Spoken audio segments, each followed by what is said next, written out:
Jaya Radha Madhava Kunja Bihari.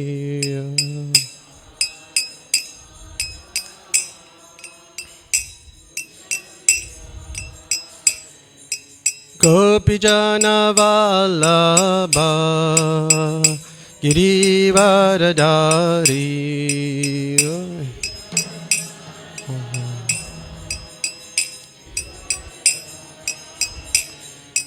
Yashodanandana Brajajana Ranjana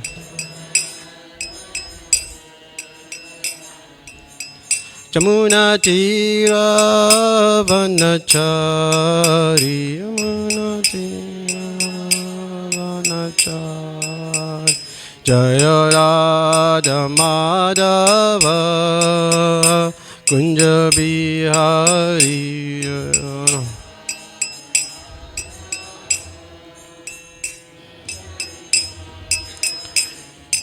Gopijana Vallabha Girivaradari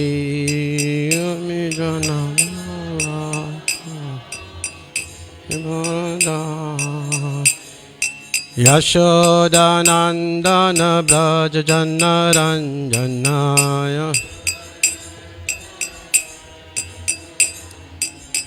Jamuna Tira Vanachari Jamuna Tira Vanachari Jaya Radha Madhava Kunja Bihari.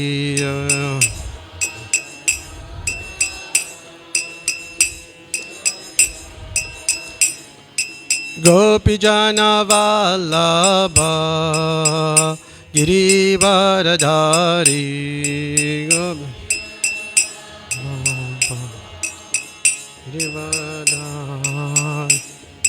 Yashodanandana Brajajana Ranjana Yashoda Jamuna Tira Vanachari Jamuna Tira Jaya Radha Madhava Kunja Bihari.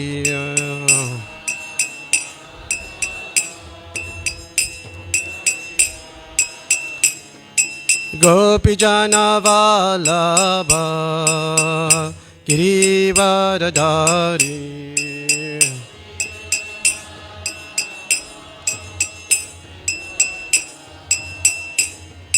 Yashodanandana Brajajana Ranjana Yashodanan Jamuna Tira Vanachari Jamuna Tira Vanachari Jaya Radha Madhava Kunja Bihari.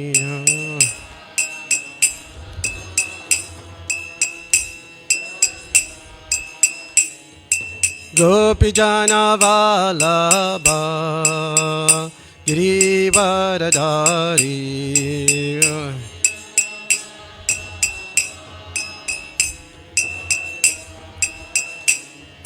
Yashodanandana Brajajana Ranjana Yashoda Jamuna Tira Vanachari Jamuna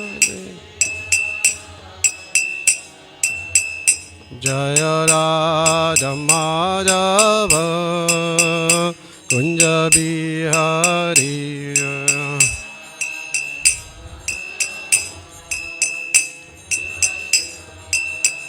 Jaya Radha Madhava Kunja Bihari.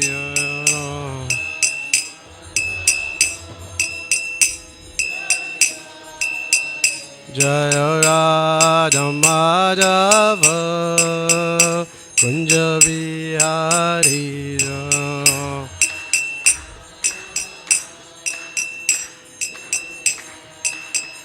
Jaya Radha Madhava Kunja Bihari.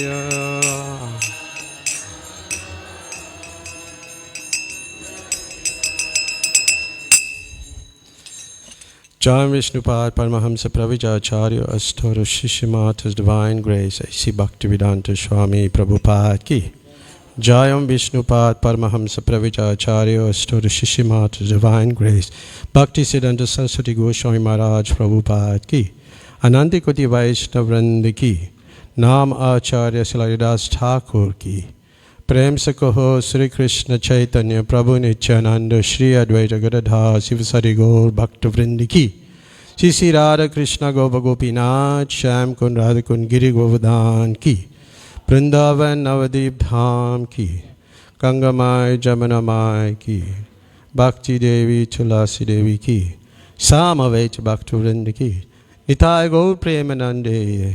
All glories to the assembled devotees. All glories to the assembled devotees. All glories to the assembled devotees. All glories to Shri Guru and Shri Gauranga. All glories to Srila Prabhupada. Srila Prabhupada Ki.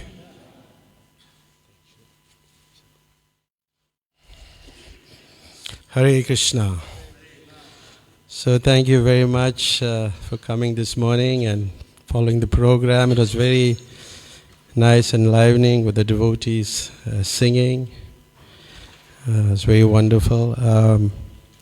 So today is Lord Balaram's appearance day, and I thought of speaking a little bit from the Chaitanya Charitamrita, Adi Leela, chapter 5. But some of the verses there's a lot of verses there. We'll just speak on a few verses, or some of the verses.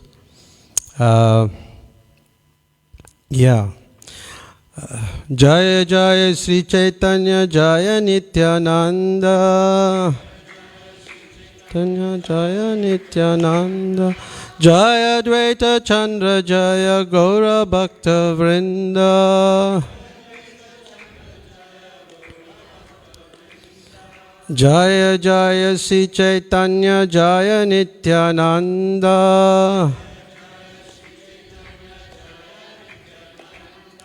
Jaya Dvaita Chandra Jaya Gaura Bhakta Vrinda Jaya Jaya Sri Chaitanya Jaya Nityananda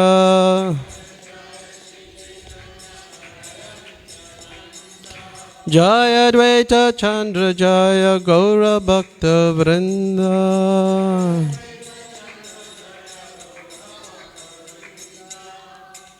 Hare Krishna. So, for the sake of time, I'll just read the English translations. Chapter 5, text 1. Let me offer my obeisances to Lord Nityananda, the Supreme Personality of Godhead, whose opulence is wonderful and unlimited. By his will, even a fool can understand his identity. Text 2. All glories to Sri Chaitanya Mahaprabhu. All glories to Lord Nityananda. All glories to Advaita Acharya. And all glories to all the devotees of Lord Chaitanya Mahaprabhu.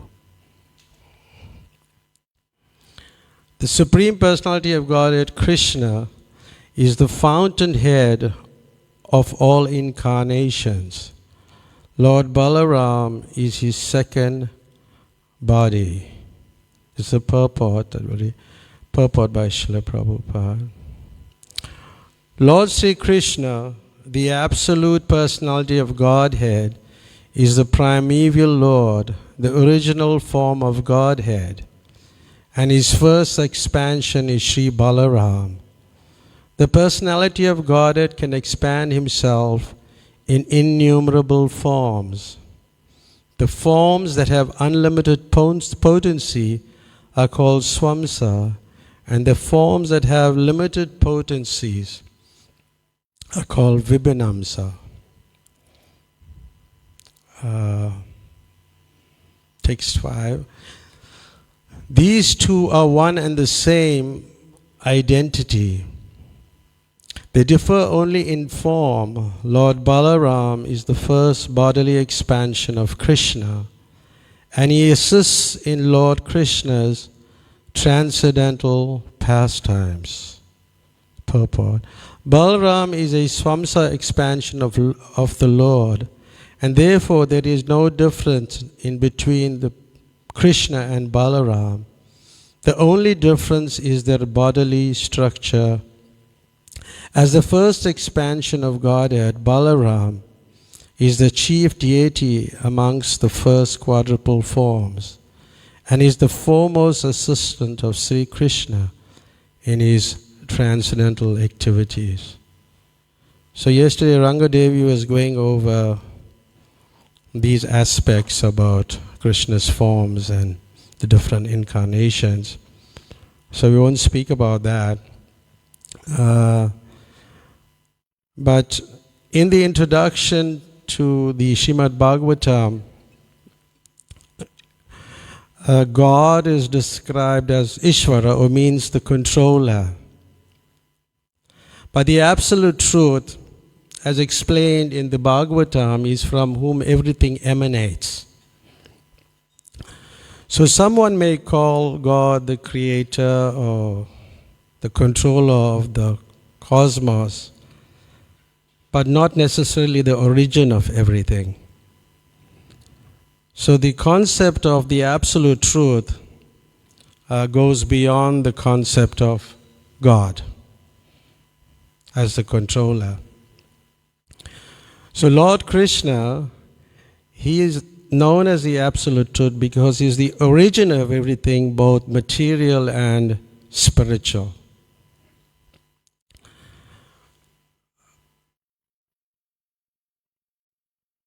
So Lord Balaram is the first expansion of Lord Krishna. And the Brahma Samhita gives the example of the candle, the original candle which lights all the other candles, the second and the third and the fourth. But we have the same candle power, but still there is only one original candle. So similarly, Lord Krishna expand in many plenary portions and portions of plenary portions but Krishna is the original absolute truth. And Balaram is his first expansion, the first candle lit by the original candle.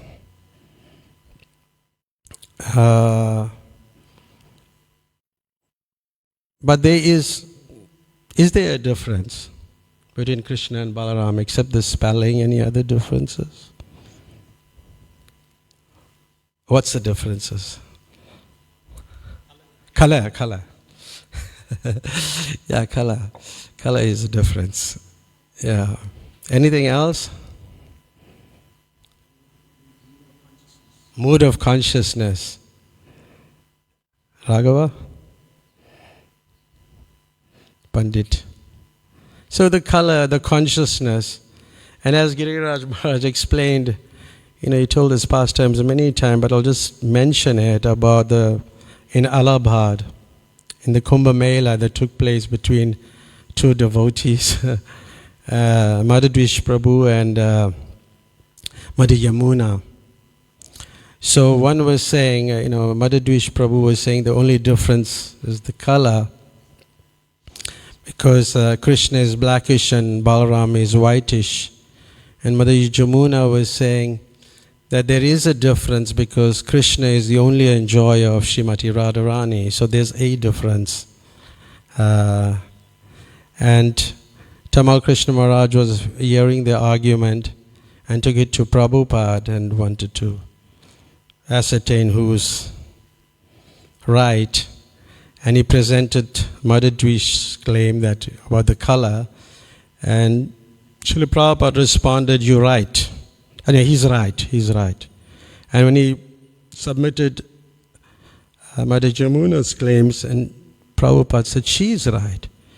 And Prabhupada said, Tamal Krishna Maharaj said, but they both can't be right. And Prabhupada responded, you're right. They both can't be right. So then he said, okay, you decide. So, later on we can discuss like different controversies also exist between devotees on different philosophical points. And this is one of them. But there may be certain differences. But ultimately, Krishna is the supreme absolute truth. And Balarama is his expansion. It's rather inconceivable, and when we can't come to any conclusion to an answer, or we can't give an answer, we use the word inconceivable. Actually helps us a lot. This is a good word, yeah. So anyway, going back to take 6, the original Lord Krishna appeared in Navadvip as Lord Chaitanya, and Balaram appeared with him as Lord Nityananda. So, Lord Nityananda is none other than Balaram. But there was another incident also which Giriraj Maharaj speaks about, was about who is stronger,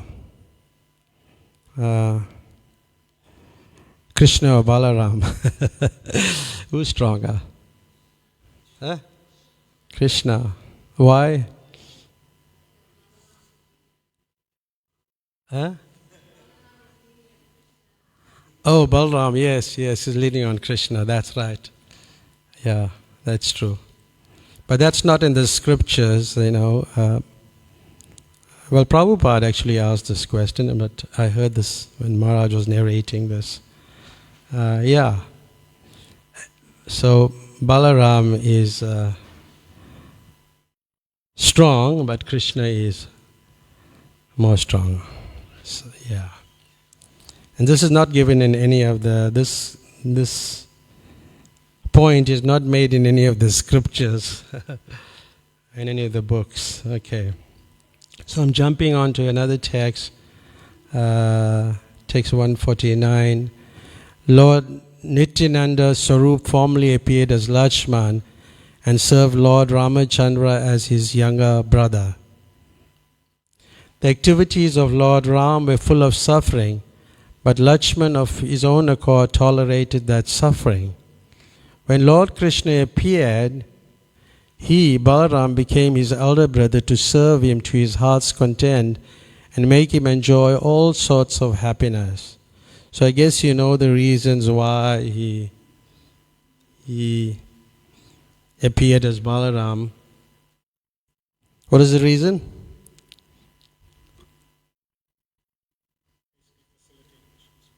Facilitate Krishna's pastimes. That's a good point. I never thought of it. Facilitate Krishna's pastimes. Yeah. Any other reason?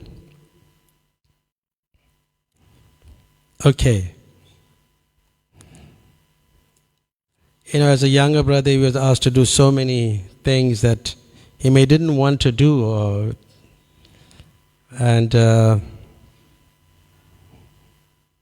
therefore, in the incarnation when Krishna appeared, he wanted to appear as the elder brother.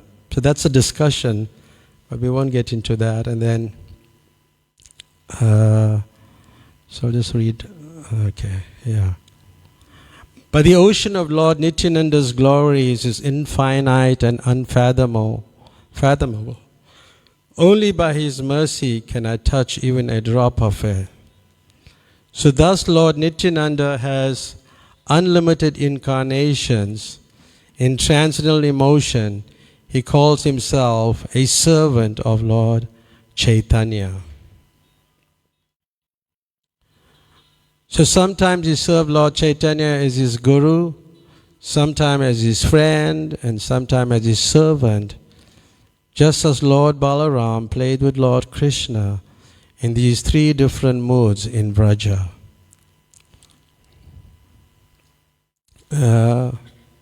So when he's serving, when Lord Chaitanya served Uh, Lord Balaram is the older brother of Lord Krishna. He was in the position of being a teacher or an authority. And therefore he served Lord Balaram in that Lord Krishna in that parental mood. And the Sanskrit word is Vatsa. Vatsa means calf. Calf or dear child. So thus, the cow is also considered a mother. So there's like parental affection. Motherly affection.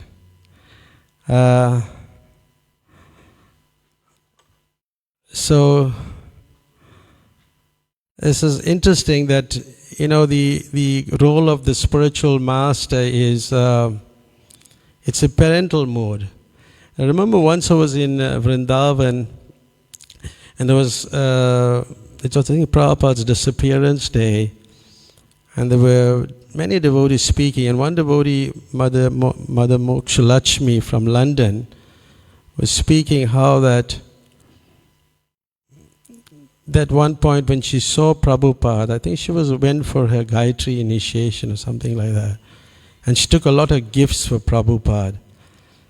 And Prabhupada was opening these gifts, and like he became like a child actually.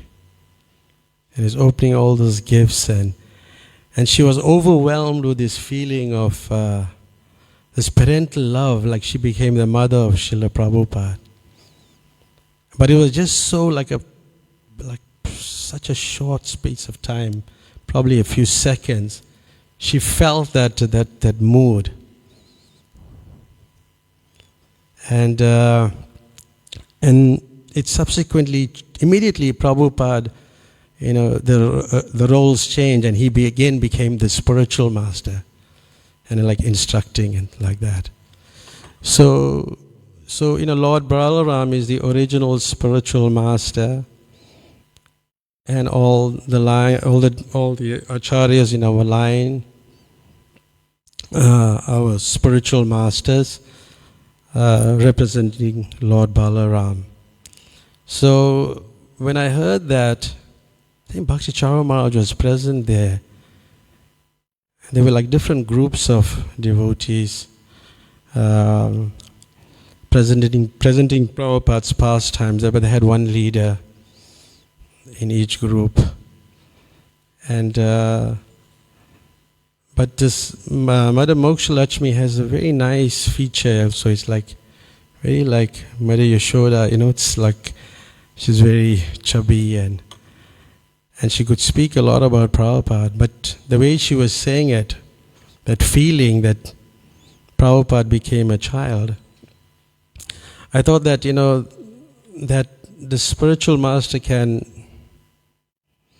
is in all rasas, especially if he's in conjugal love, and he can reciprocate with the disciple in different ways, in different rasas.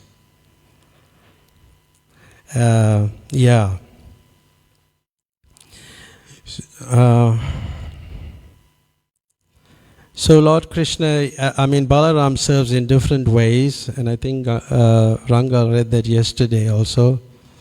Sometimes in friendships, sometimes as a servant, like that.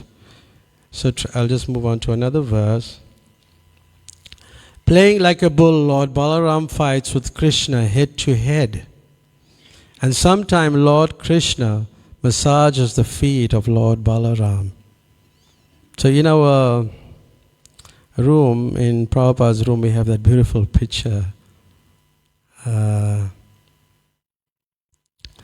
of that where Krishna is massaging Lord Balaram.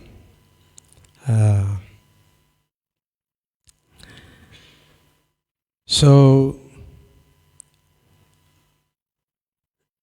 also whilst in the Ardha Kumbh Mela in 1971, Srila Prabhupada was traveling with his disciples.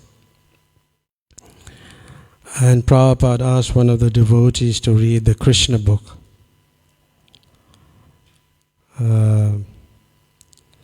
So the devotee asked, what should he read, from the Krishna book? And Prabhupada was saying it's all nectar. So the devotee opened the story of Dhenukasura, the demon that was killed by Lord Balaram. Even sometimes we try to, when we open the book, we thinking what to read. We like, but every way it's all nectar. It's like sugar candy. Wherever you bite it, it's sweet. Whichever place you bite it, it's very sweet. But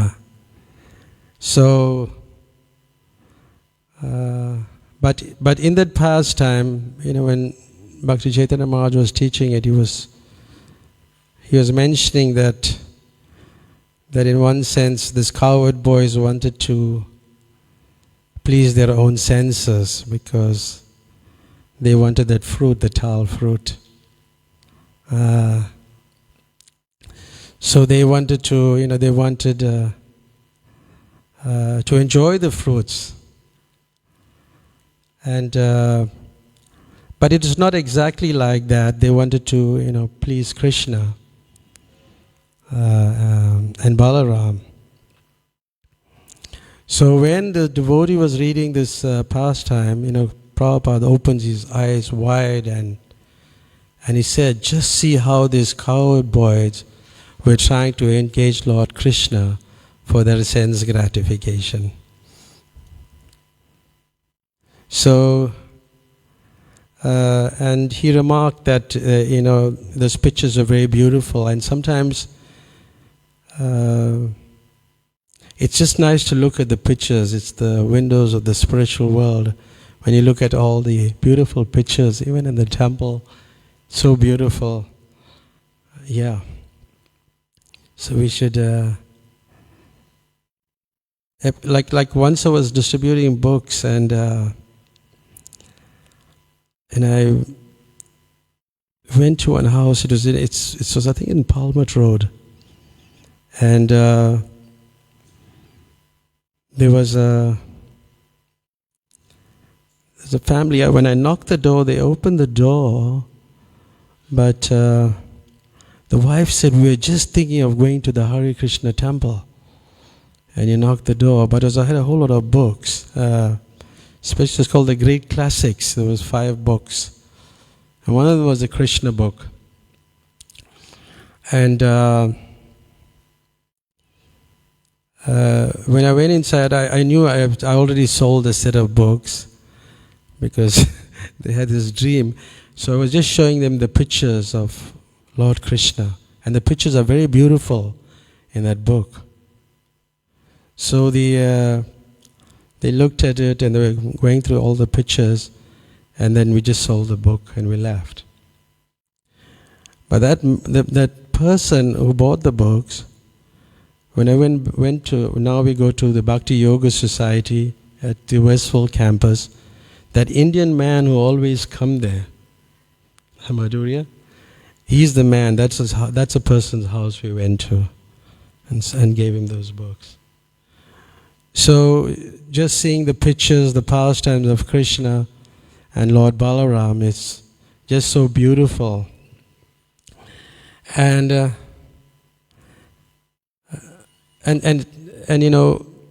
as we mentioned, Krishna would massage the lotus feet of Balaram. As a disciple serves the Guru, as a son serves his father. So massaging is good, And when we were serving our spiritual master, Giriraj Swami, in August, I think it was 2010, when he opened the hospice. So a devotee who was serving him told me that you should get him up by massaging his feet. That was quite something, And we would very slowly would massage Giriraj Maharaj's feet. And then after quite a while, then Sometimes you wouldn't get up, we go out back outside, we wait for another few minutes and come back in and massage again. But it's such a nice feeling to do that for a devotee or for your spiritual master. So even Krishna feels bliss in massaging Balaram, and vice versa. We get the mercy like that. Next text.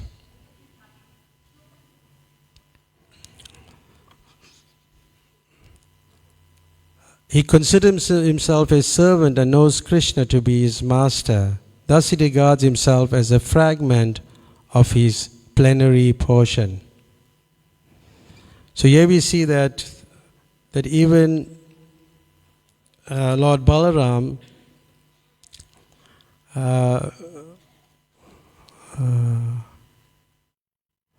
he still feels like an insignificant person. In other words, he's very humble. The mood of service and the mood of humility go together. We often talk about humility, and so I may ask, what's the definition of humility? What do you think? No, Prabhu.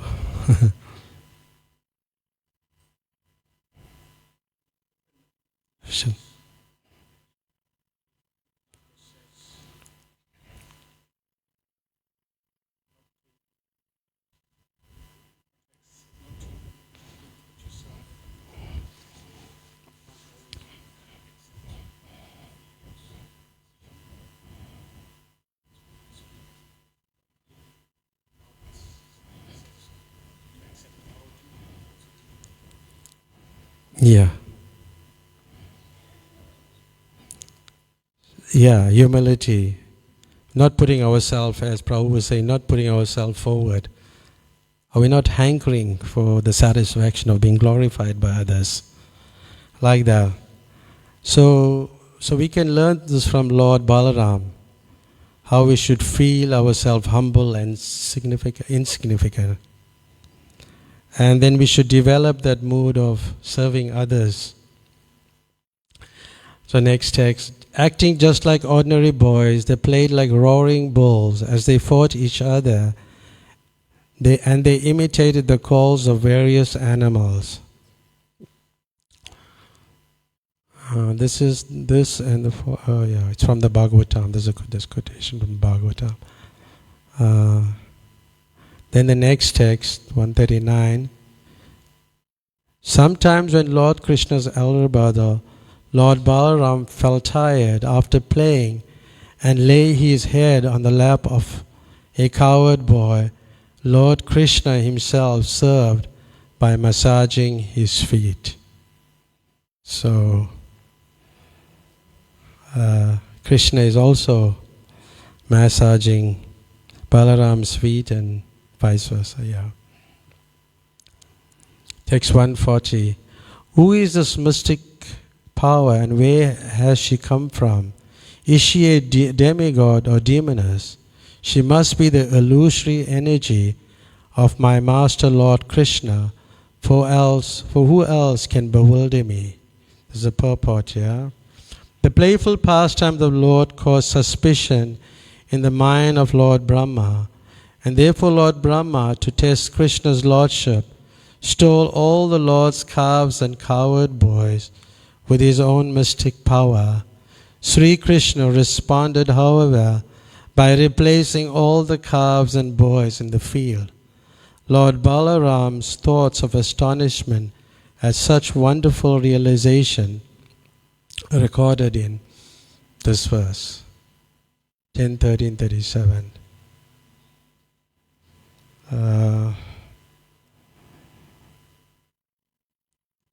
So we know the pastime. Where is that? The pastime of Lord Brahma stealing the cows and cowherd boys, and how Krishna expands himself into a duplicate set of cowherd boys and calves. And for 1 year, the cowherd boys and calves were actually direct expansions of Lord Krishna. But Lord Balaram, was like kind of under the potency of Yoga Maya, couldn't really understand it. But at some point he said that yes, it must be. He was confused by Krishna's potencies, but then he said that it must be by Lord Krishna's potency that I am mystified. So he glorifies Lord Krishna like that. In text 141, what is the value of a throne to Lord Krishna, the master of various planetary systems, except the dust of his lotus feet on their crowned heads? That dust makes the holy place sacred, and even Lord Brahma, Lord Shiva, Lakshmi, and myself, who are all portions of his plenary portions, eternally carry that dust on our heads. Short purport here. When the Kauravas, to flatter Baladev, to flatter Baladev, so that he would become their ally, spoke ill of Krishna.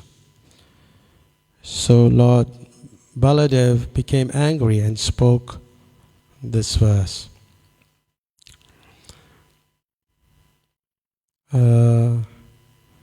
So this is another important point to note, that the Kauravas wanted to lure Balaram into their camp against Lord Krishna and his party.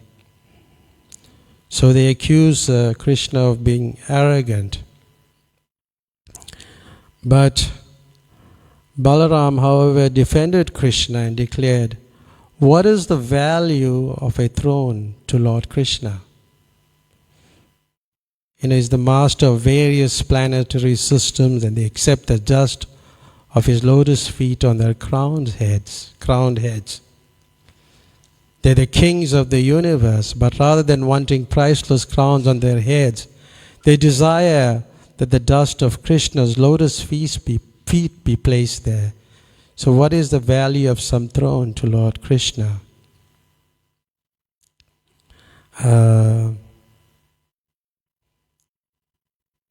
So we can see that how much Lord Balaram appreciates Lord Krishna and how loyal he was. Because in politics, if you follow politics, even just ordinary politics around the world, you'd find it's just to create divisions among the people, to make one party weak by dividing it. Like when we were younger, we always, there were different teams, football teams, football matches when I used to go to. And one club was Durban United, like from Durban, we were from the city of Durban. So it was united we stand and divided we fall. We should be shouting that slogan. United we stand and divided we fall. So if there's divisions, then you weaken the other party. But this is also applicable to devotees amongst ourselves.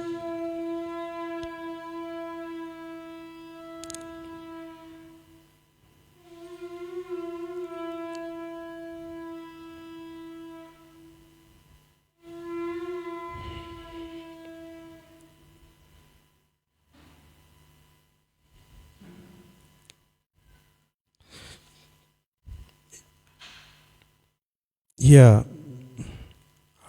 this is also applicable to devotees. We create divisions and then we weaken the other party. Shri Radha Radhanath ki, Srila Prabhupada ki. And therefore Srila Prabhupada said that, ISKCON can be destroyed by fighting amongst ourselves. And it's not really from the outside.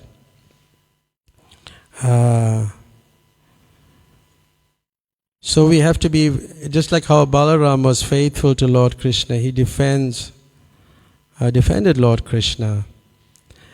And sometimes you may speak ill of a devotee, and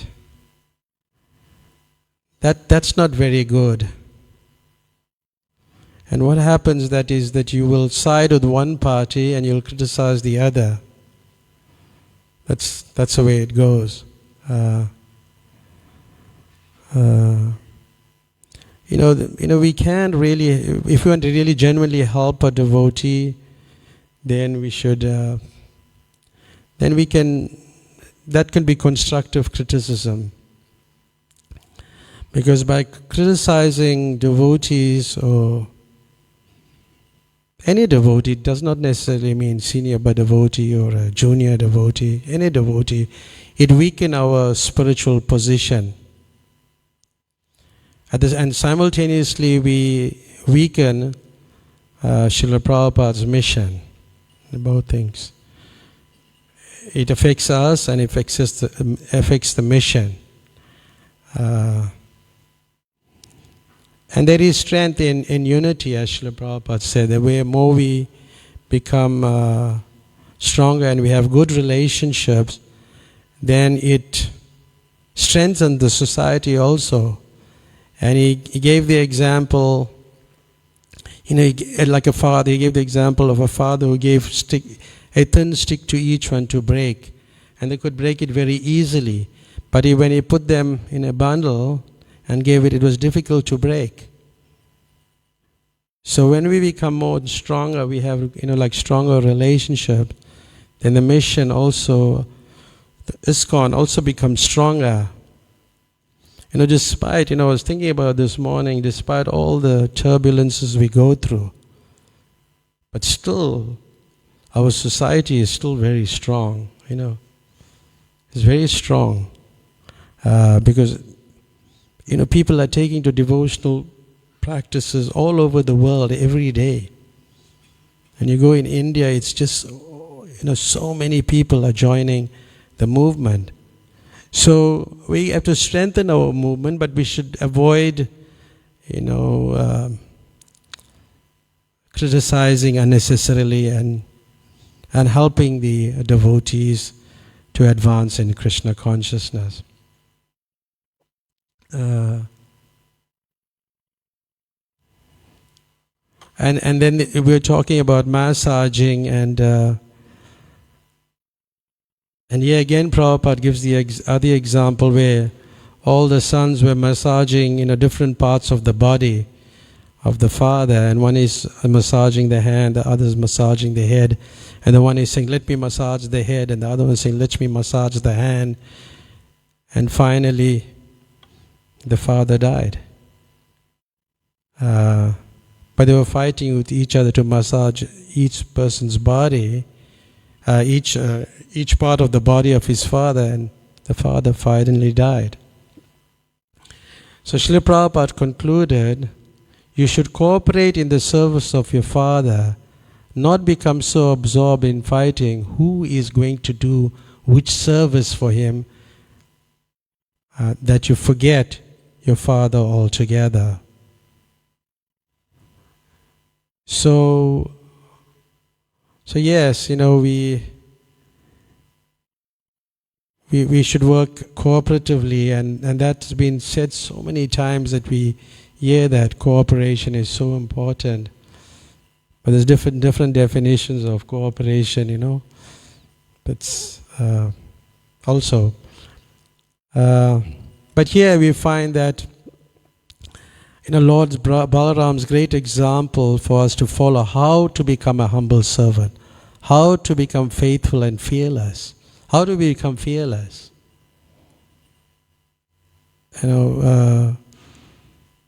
Somebody asked Prabhupada a question about chanting.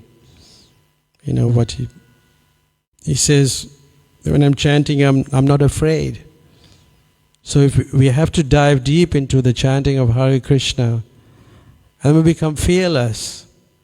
And And we should, today being an auspicious day, we should pray for His mercy in a humble mood. And then we will get Lord Balaram's mercy.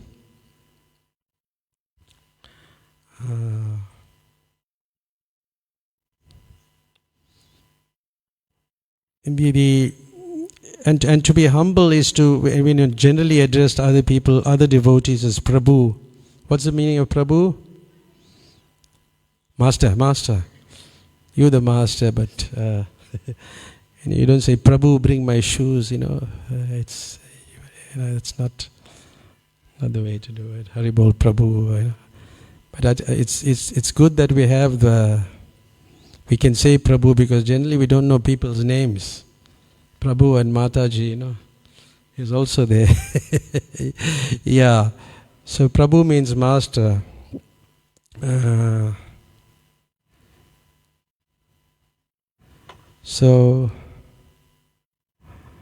we should have good relationships with devotees and always want to serve, especially when you're serving prasadam. Should serve in a very nice way, serving prasadam from your heart. You not just want to keep something for yourself later. You know how it works. Once in Mayapur, after Srila Prabhupada took prasadam, so whilst he was, I think he just finished taking prasadam, and he had shouting in the other room. And then he sent one of his servants to go and find out what was the shouting about. And then the servant reported that there's two devotees, two of your secretaries are arguing. And then Srila Prabhupada called him to find out what it was. And one said, I'm sick, I only want the food I can really eat as your remnants. So I wanted your remnants. And the other one is saying that, I feel every disciple should get your remnant, not just one. Who do you think should have got the remnants? Everybody, or it should be just that one person?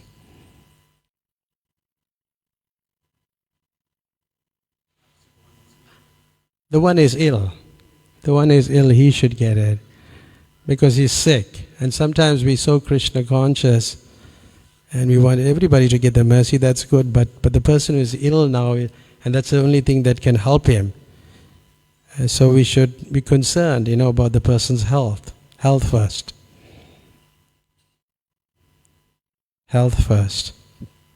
So sometimes we may not think like that. We think, in a very Krishna conscious way.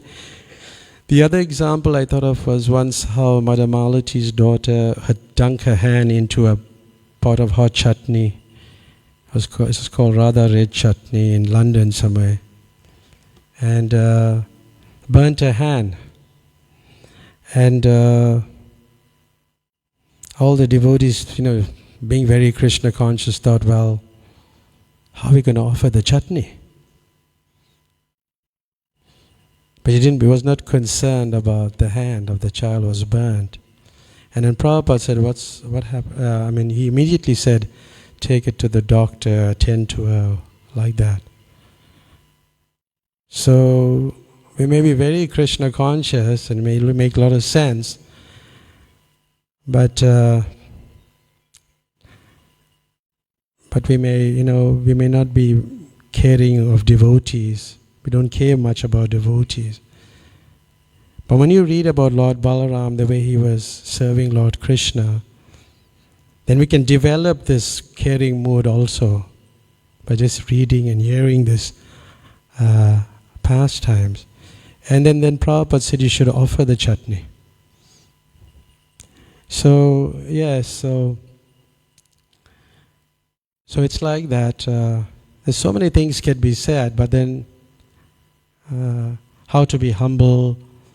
There's so much to say about humility.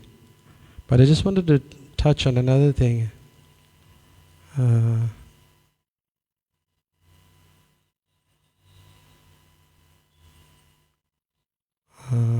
Text 142. Lord Krishna alone is the supreme controller, and all others are his servants. They dance as he make them do so. 143 to 145. Thus Lord Chaitanya is the only controller. All others are his associates or servants. His elders such as Lord Nityananda, Advaita Acharya, Srivas Thakurs, as well as his other brothers, whether he is juniors, equals or superiors, all are his associates who help him in his pastimes. Lord Gauranga fulfills his aims with their help. So here we see that, someone plays the part of an elder, someone plays the part of an equal, someone plays the part of a junior. But the mood is to serve the Supreme Lord. And everyone fulfill the Supreme Lord's desires. Even in our own relationships too, there are many differences of spiritual advancement, of seniority. Some may play the role of a senior, some in the role of an equal, some are in the role of a junior. But our inner motive must always be there to serve the other devotees. That should be the inner motive. And to help the devotees in their Krishna consciousness and to make them happy.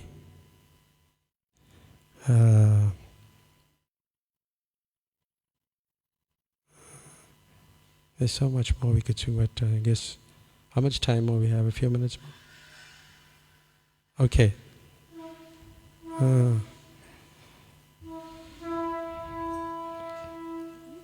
Just like we were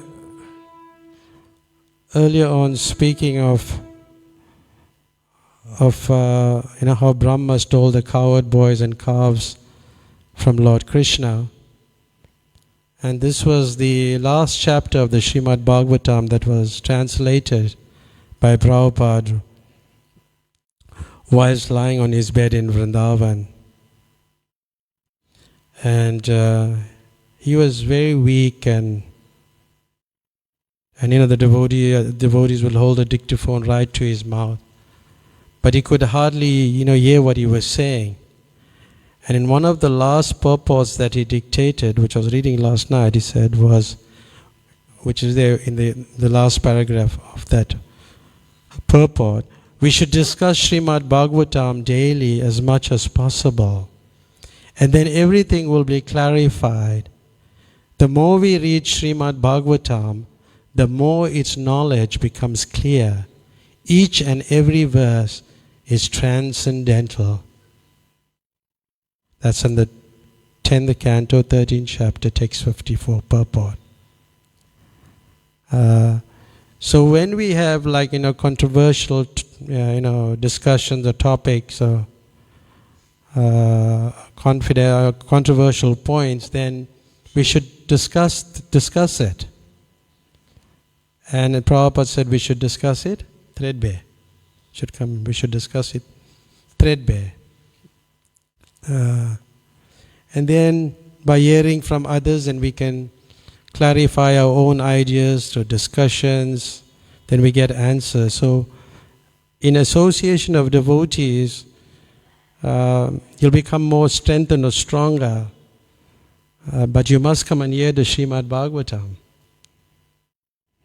There was one disciple of Prabhupada, he locked himself in a closet or something, and another devotee is banging the closet for him to come because Prabhupada was giving the Bhagavatam class.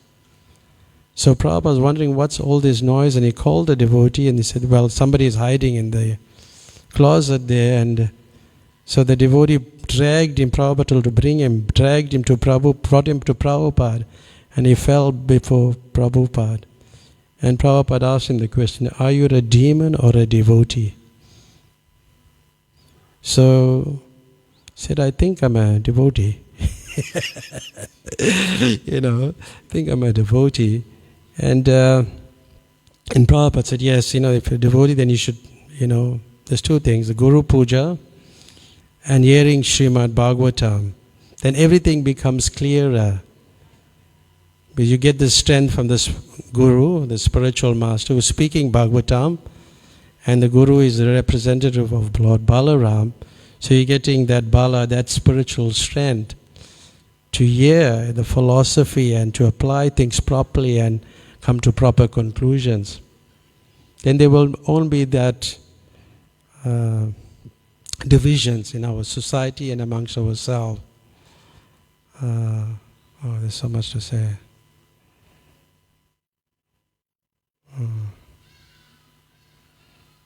Okay. I'll just skip that. I thought I'll just read this.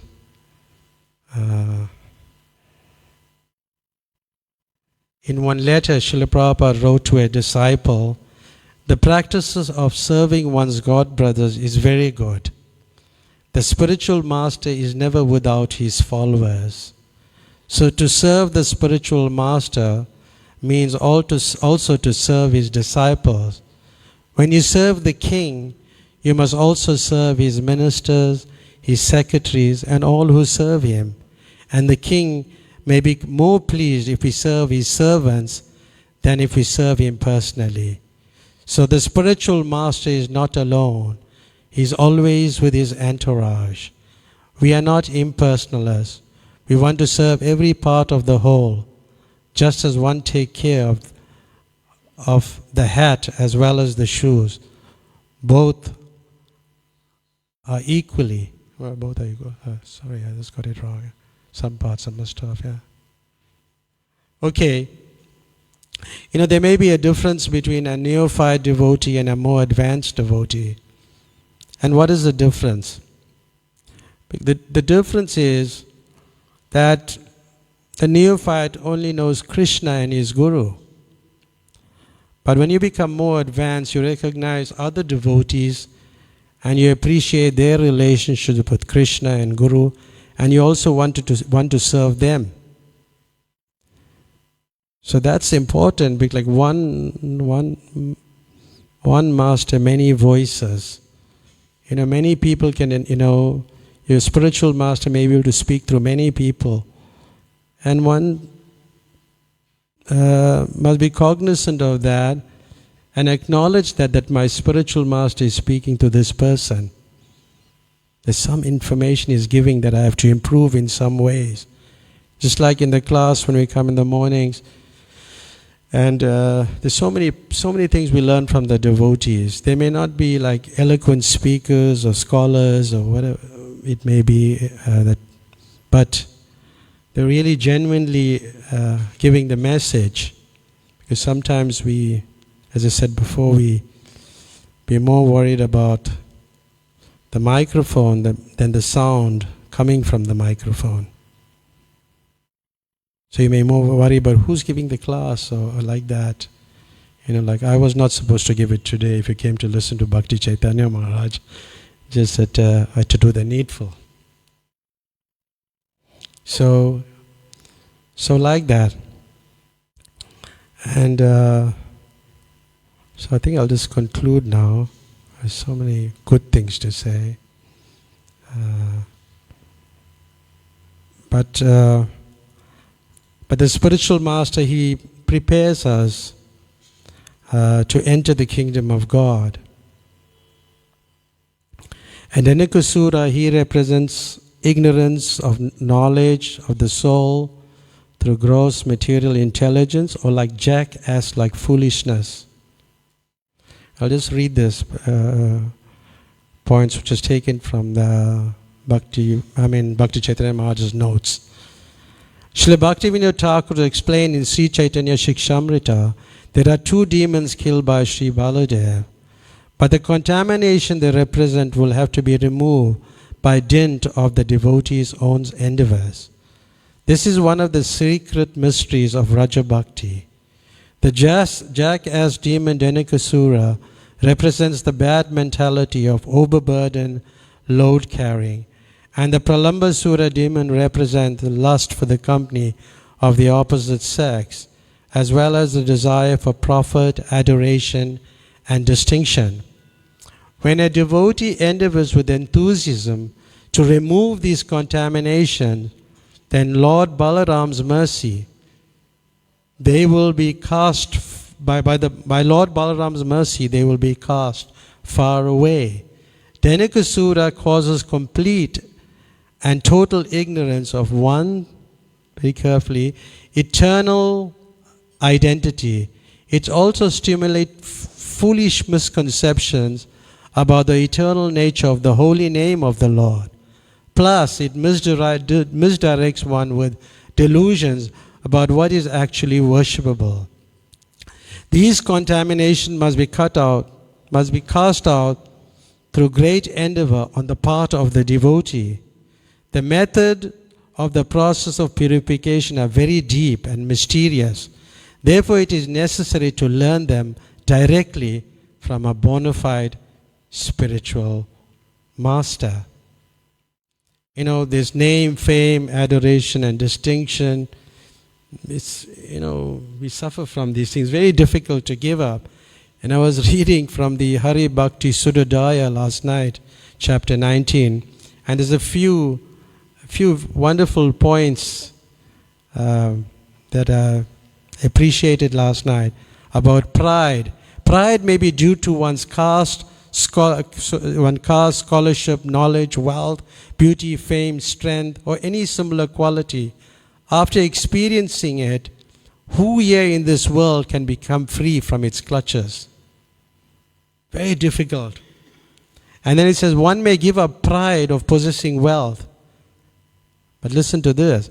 But the pride of thinking oneself to be the possessor of good qualities or being a great renunciant continues. And then it says, yet if someone says you are so humble that you don't want to hear your own glorification, they become pleased. They become pleased to, understanding the pitfalls of pride. Some people do not like to hear others speaking their praise. When somebody is praying, they say, oh, no, it's not me. But yet, if someone says you are so humble that you don't want to hear your own glorification, they become pleased to hear that. So that's interesting. So all these, name, fame, adoration, distinction, and as you said, we all suffer from it. We can pray to Lord Balaram to give us that mercy to overcome this shortcoming so we can enter that spiritual world. Hare Krishna. Thank you very much. Any comments or questions? Or give him the microphone as Comfort wants to make a comment. There's many senior devotees, they could answer some questions also. Hare Krishna, Hare Krishna, Prabhu. Okay, so in other religions, it's simple for me. They keep it simple. Like in Muslim, they pray to Allah, right? In Christianity, they pray to God and His messenger Christ. And other religions, okay. So, I don't know, but in Krishna consciousness, there's Krishna, his expansions, spiritual masters and all that, okay.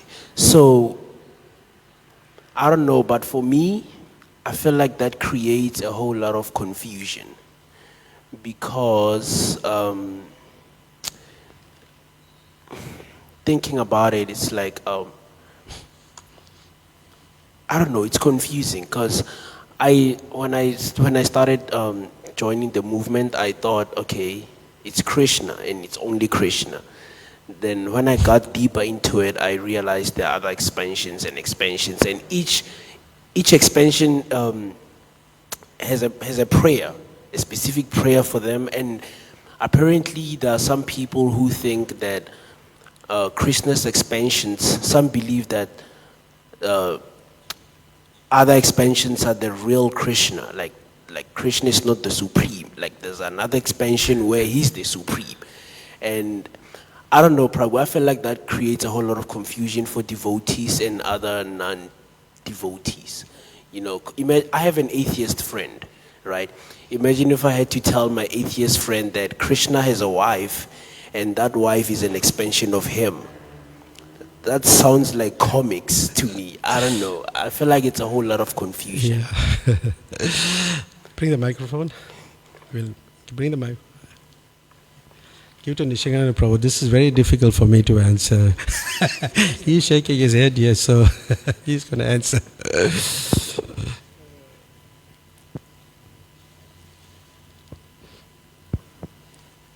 Yeah, you're right. It is very confusing. And if it's confusing for us, then just chant Hare Krishna. And from that chanting, as we chant more and more, that confusion will slowly dissipate. Prabhupada would ask the question, for example, you mentioned like in Islam, Allah is great. So they worship Allah and they say, yeah, Allah means the great one. So Prabhupada would then question further, how great? Because yes, God is great, Allah is great, and when you understand God is great, there's a certain relationship that you have with that personality that's great. But when you now unfold that greatness, when you now expand that greatness, how great is Allah? What does He do?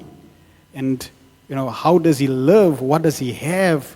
When you start expanding that and understand that manifestation of Allah in terms of greatness, now it increases your loving relationship to a greater extent. So, yes, the absolute truth is not just God, as Prabhu very wonderfully mentioned, but the source of everything. And no doubt the source of everything is vast. Somebody can question, for example, so God is one person, He, that's it.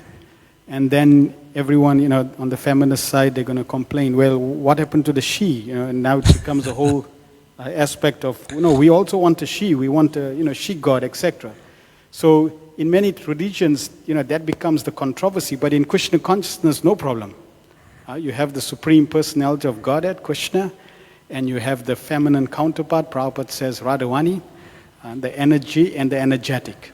So it's complete. So you cannot just have the energy, and you cannot just have the energetic. You need to have both.